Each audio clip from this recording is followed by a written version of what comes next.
যখন সবকিছু ভেঙে পড়ে তখনই আসল মানুষটা তৈরি হয়। জীবনের এমন কিছু মুহূর্ত আসে যখন মনে হয় সব শেষ, চারপাশ অন্ধকার, সামনে কোনো পথ নেই। ঠিক এমন সময়ই মানুষ নিজের আসল শক্তিটা আবিষ্কার করে। Subscribe to my channel.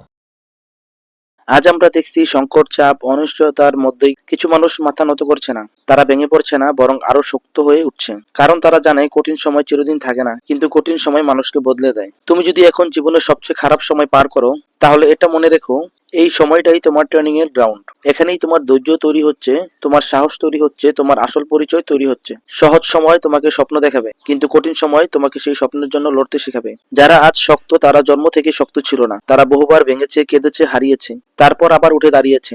তাই আজ যদি তুমি ভেঙে পড়ো, নিজেকে দুর্বল মনে হয়, হাল ছেড়ো না, কারণ এই ভাঙ্গনের মধ্যেই তোমার নতুন শক্তি লুকিয়ে আছে। মনে রেখো, সংকট তোমাকে ধ্বংস করতে আসেনি, সংকট এসেছে তোমাকে আরো শক্ত ও আরো অদম্য বানাতে। আজকের কষ্ট আগামী দিনের শক্তি, আজকের লড়াই তোমার সফলতার গল্প। তাই দাঁড়িয়ে যাও, নিজেকে বিশ্বাস করো, কারণ তুমি ভাঙার জন্য না, তুমি তৈরি হয়েছো জেতার জন্য।